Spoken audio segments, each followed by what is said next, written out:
All right, episode 2, TLC Podcast. Yeah, got a lot to talk about today. Yes, sir. Some big news the last couple days.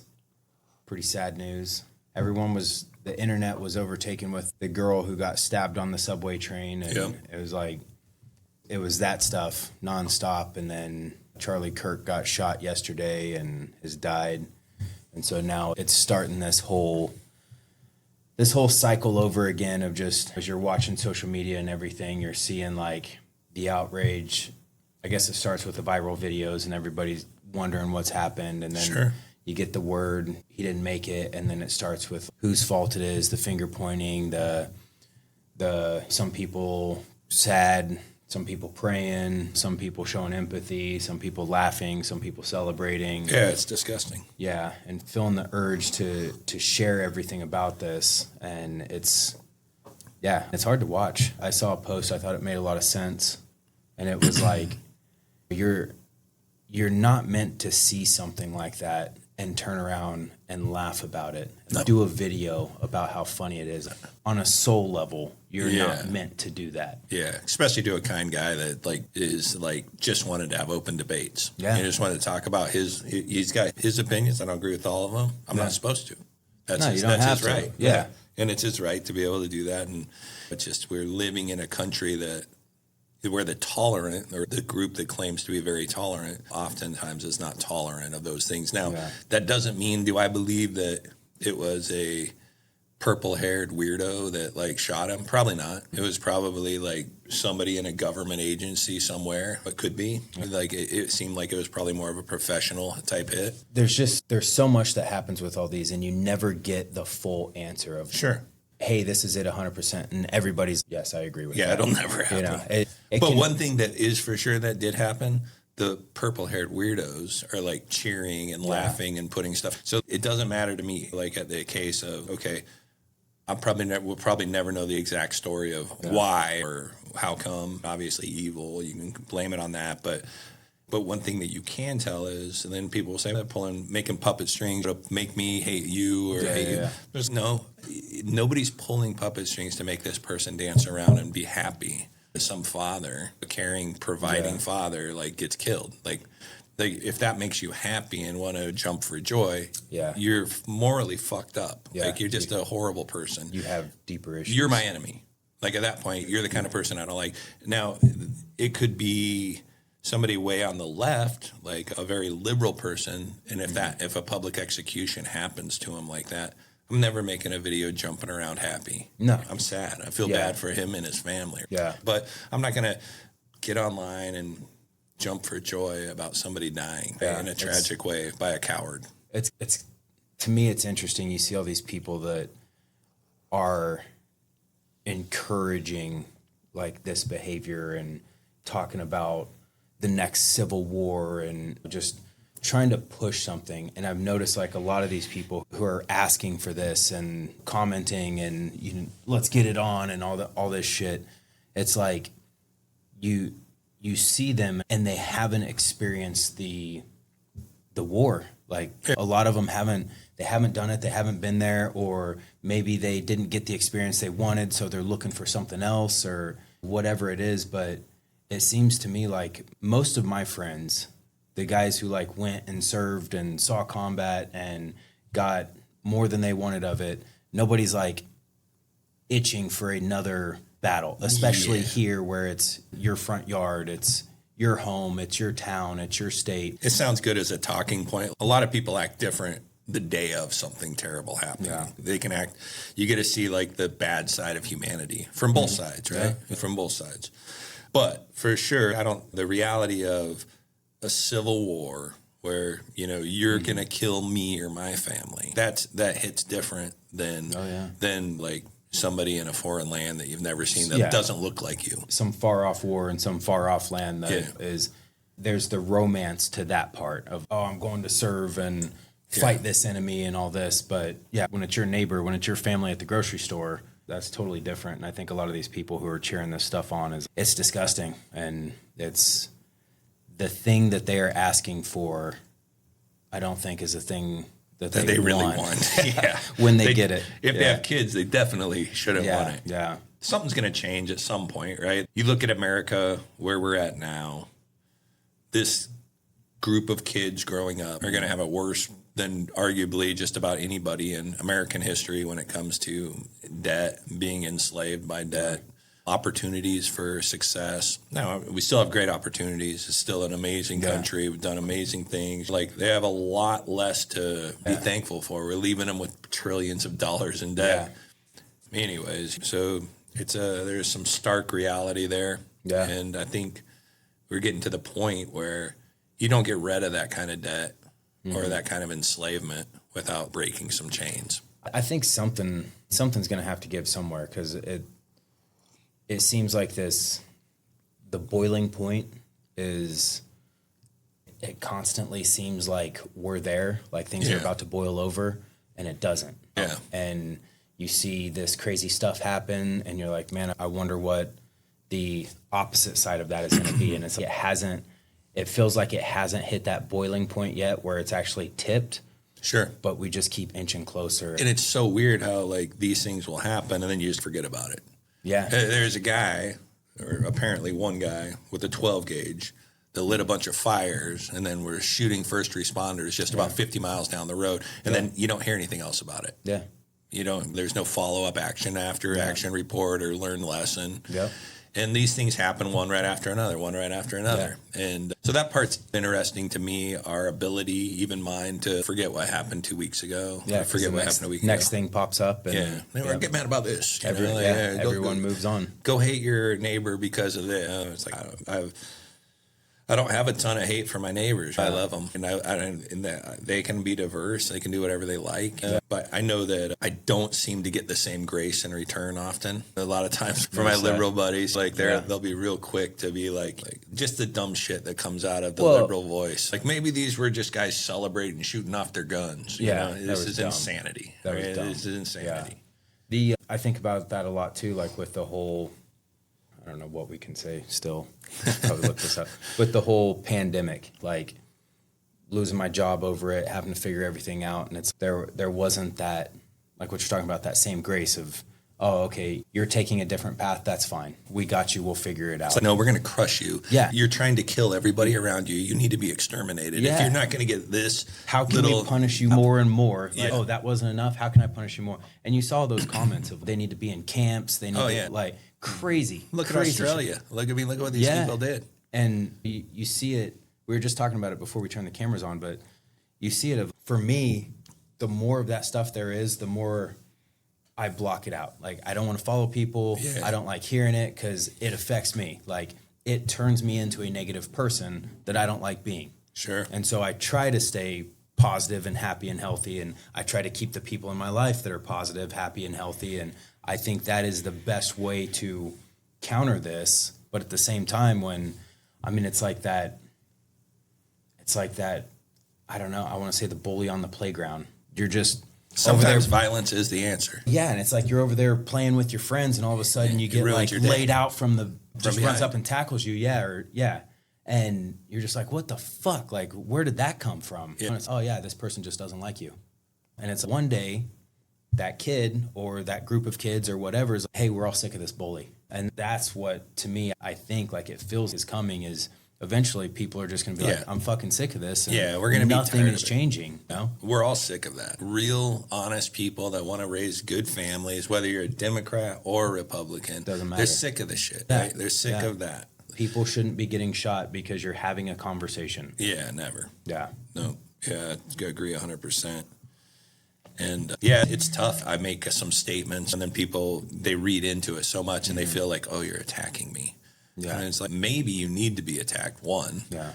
Or maybe you're just stupid. Or why do you feel attacked by that? Yeah, yeah. You know, why it says more about you. It wasn't directed at you, but you feel attacked by it. So I'll actually have people come out of the blue that never comment or never participate in any of the, like, I could post the greatest pictures of me and the family having a wonderful time, like fishing or don't camping. Say anything about that. They do post something that hits home for them that isn't about like love or kindness. And I posted something that said liberalism, at the heart of liberalism is the hatred of a nuclear Christian family. And oh, you're attacking, you can't lump everybody into these camps and groups. Liberalism is an ideology. And to me, in my worldview, now they can have their own worldview, but it's a godless worldview.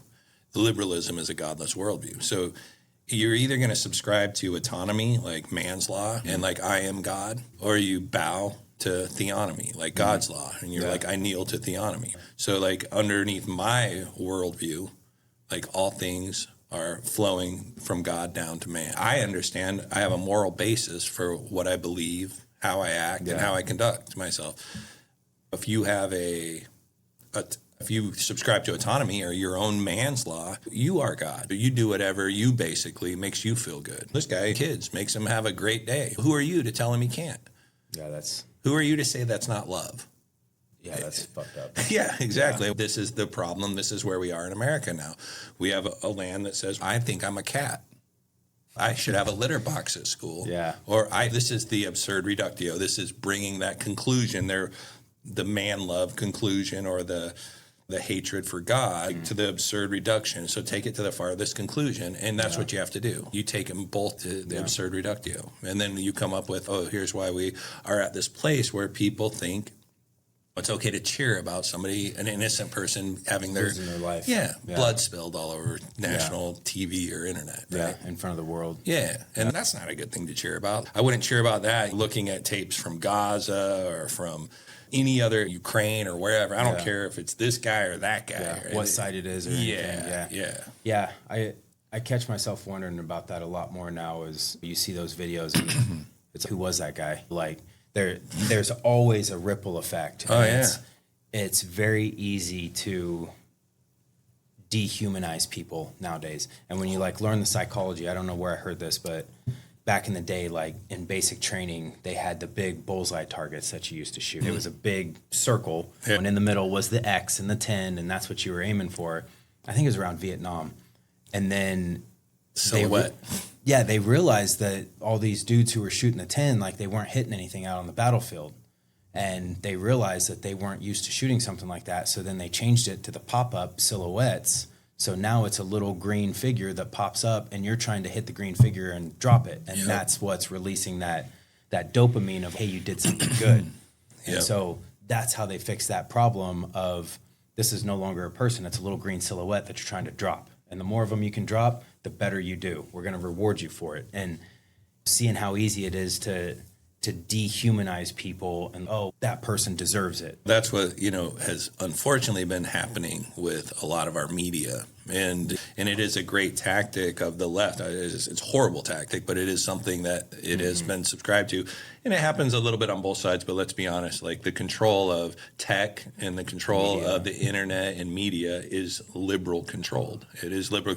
Now we've had great progress, but it's pretty hard to make a video contrary to things that pandemic or whatever, right? It'll just get cut off and canceled. Yeah. So they silence voices like Charlie, and they silence these voices that dissent or have a contrary view to their progressive agenda. Yeah. And they dehumanize them by saying, there's like Hitler or he deserves it. Yeah. And it's like the cave, what I'm trying to say. Plato's cave? Plato's cave, yeah. And the picture of that is probably the coolest. It's the coolest explanation of it because you like hear about it and you're like, oh, okay, I understand. But when you see maybe in that for them. So the picture's like down inside the cave at the very bottom, you see the image on the wall and you see the people sitting there looking at it. And then behind them, you see the fire and you see the people who are casting the shadows on the wall. Past that, there's a guy who's like crawling up and he's like sticking his head outside of the cave and he's seeing like this green, beautiful, lush world. And then he's climbing out and he's living in. I think there's one scene in there where he turns back around and says, guys, come on. You need to look at this. And they all tell him no. Yep. And then eventually he gets out and he's standing out there. You broke the matrix. You broke the mind matrix. You're out of it. You're not staring at the shadows on the wall anymore. You're out living your life. And it's beautiful. There's danger involved. It's a part of life. There's pain involved. It's a part of life. There's struggle involved. It's a part of life. All those things are what make life beautiful. It's the rainy days make sunny days incredible. After a long winter, How much do you appreciate a sunny day? Summers up here are amazing because we have long, cold, dark winters. Yep. And your growth comes from the pain and the struggle and all this other stuff. But just to sit there and stare at the shadows on the wall and not look around and not figure any of this out, of this repeat cycle of, hey, don't forget to hate this guy. Yeah. Hey, this just happened. Don't forget to hate that guy. Oh, that didn't work, so we're going to try something else over here and try to get you to hate these people over here now. Yeah. Just as long as you don't ever turn around and you see the fire behind you. Yep. That's to me, I think that's exactly what's going on. Yep. And a lot to be said there. One of the big things that you can do as a neighbor, or a Christian, or a leader in your community is extend grace to people. A good, decent human. Yeah. Yeah. Extend grace. I extend a lot of grace, and I'll take a lot of shit, like when it comes to people saying this or saying that, and even try to it's tough, right? It's really tough because in the past, I've always been quick to, people that know me know, like, I go straight for the jugular. And I'm not going to explain why you're wrong. I'm not going to explain my worldview because I just think you're too stupid to even get it. But as I've gotten older, I'm going to take a little bit of time and have grace with my friends or people that have contrary points of view, and that will at least listen and talk. Yeah. And that's, I think, what Charlie was doing. And I think he made good progress. I know he made good progress, like in the universities, right? It went from being always hostile to a lot more people welcoming him and wanting him to be there. He was able to set a good tone. 100%. Being able to go there and have a huge conversation in front of a massive crowd. And yeah. And I think there's an opportunity here for more people to stand up, more young men and women, to carry on that torch of being strong Christians, being principled people, giving testimony for the hope they have within them, and sharing grace with people that are not going to be reciprocal. Yeah. And they're never going to be reciprocal, right? Yeah. Like, they killed Christ.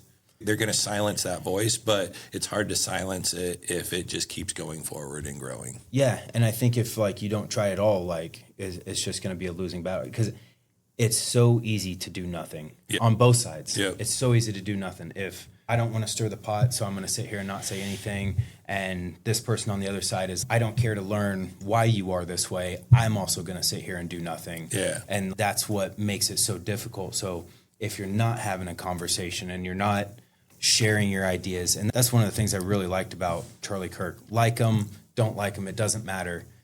He's a guy who went on the other side of the fence and give them a voice. Yeah, and not only give them a voice, but I want to challenge my ideas. Yeah, I want to know if my ideas will hold up. So sharpen that iron, baby. Yeah, everybody come talk, share your opinions, because not only do I get to share mine with you, but I'm going to see if mine can stand the test of time. Yep. And I think he did a great job of that, and it's something that, with as unfortunate as this was, it's something we can't lose. Yeah. You know, you have to keep going. You have to keep sharing the idea, because the idea lives on forever.